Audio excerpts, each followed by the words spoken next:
We need to talk. What's going on, guys? WREK, you already know, folks. We back at it here. So you're looking to get into freelancing, guys. Freelancing is. Hold that thought. All right, welcome, folks. If you're new to the channel, hey, my name is WREK. Thank you for stopping by. Here in my channel, I talk about everything from web development, designing, freelancing, learning code while living life. So if there's some stuff that interests you, please feel free to like, share, and subscribe. All right, check it out. You're looking at freelance, right? You're ready to get started today, right now, right? Some things you need to consider before you get yourself started. So some things to consider is number one, brand identity. How do you want to be identified out here? What do you want to be known for? So that's gonna also kind of go hand in hand with finding a niche. Or a niche. You gotta find something that you can specialize in. Coding is so broad. So when it comes to freelancing, you want to narrow your space, bridge the gap as small as you can get it.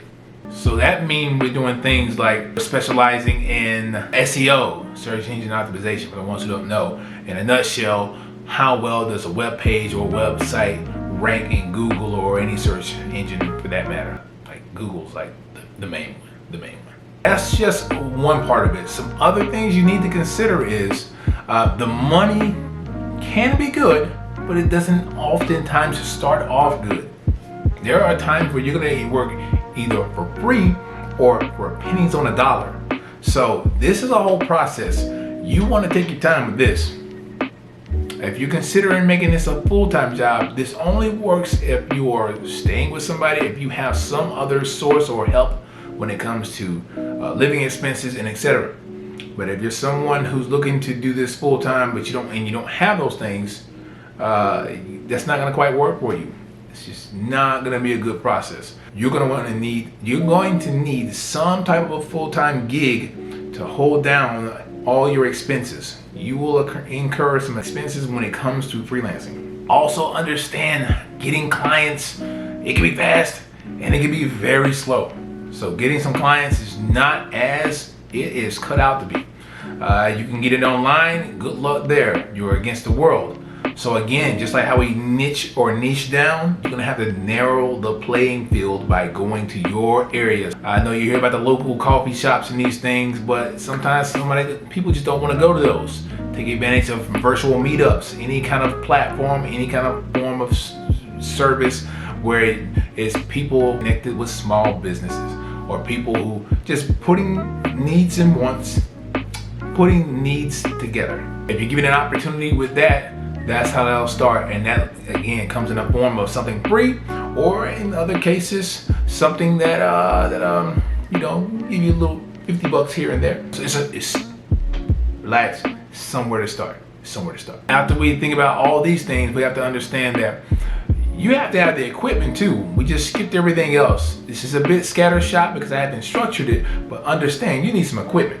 If anything, at least a cell phone and a decent working laptop, just so you can get some things done. Other things to consider, don't think you're gonna be rebuilding or redesigning Amazon or Netflix or any of these, it's gonna be very simple projects. You're addressing needs. So small businesses don't need an Amazon. Small businesses may need a simple checkout system. They maybe have like 5 to 10 items. They just need a shop. They need something to show what they have, a little bit about who they are, where they're located, phone number, all the pertinent information a small business need to be able to convey virtually. That's your job. Or in other aspects, you may be jumping on a team where a design has already been made up and they just need you to spin it out in code. All right, so these are other opportunities as well. But what I want you to understand though is freelancing is so freaking hard. It's extremely hard. You have extreme highs when you catch a little bit of a rhythm. You get a legit, substantial payout. You will hit lows. Lows are low. So if you can keep all that in perspective, then understand that you're gonna be all right. Okay. So if none of that scares you away, you just need the last part, the conjunction of both. You need to be able to manage your time very well. Keep track of the progress of work you're doing so you will know how much XYZ took to get done, and so you'll be able to properly rate yourself moving forward. All right? But in order to even do any of that, you have to be brave enough to reach out to people. So I know I'm talking to some introverts out there.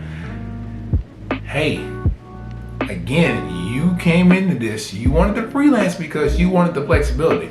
You wanted to be able to go anywhere in the world and just flip it open your laptop, drink some tea, some coffee, whatever it may be, or at your local coffee shop or whatever, tea shop or whatever it may be, Starbucks, what people usually do, and enjoy yourself and just code and just live life. Just understand there's rules to this game. So you just don't get to come hop right in and reap the benefits. It can be very intimidating, but at the same time, extremely empowering, very exciting. There's nothing more than the freedom of being able to do what you want to do when you want to do it. Being able to generate your own income off of your own system, your own process, building some meaningful things that are purposeful for small businesses or just for anyone. You're building it. You're not going into a project by working with a large corporation and just jumping in on a very small process or a small piece of this whole puzzle. It's all on you. So you generate your own good business. You generate gathering your own good clients. All right, and I can assure you, when it comes to clients, that's just a whole nother conversation in itself. With that being said, I want to stop it right there. I just want you to understand that you got this. If you have some coding, if you have the foundations, because you certainly got to have the foundations. I'm going to assume you already had the foundations when you watch this video. Just saying, or working on it, or close to it. But you need HTML, CSS, JavaScript. I'm going to keep repeating those. Not now, but I'm saying them right now. All right, if you have those, then you're well on your way, okay? You are good to go. Just get out there. All right, be brave. It's something new. It's something exciting. It's going to be very intimidating, and yeah, it's going to be a little scary. But you got to give yourself a chance if you really want that freestyle, that life, that freedom, or that flexibility, for that excellent work-life balance you envision. Okay, that's enough for me. Again, guys, KDL00. Please feel free to comment below if you wanted to express your freelancing experience, if you've had any. Or if you just have concerns about how to get the whole thing started, reach out, please. I will be in touch. I can get in touch with you and we can talk about it. Also, hit me up on Twitter or Instagram at KevTheDev00, which is actually 00, but you get where I'm coming from. Till next time, folks, keep hustling.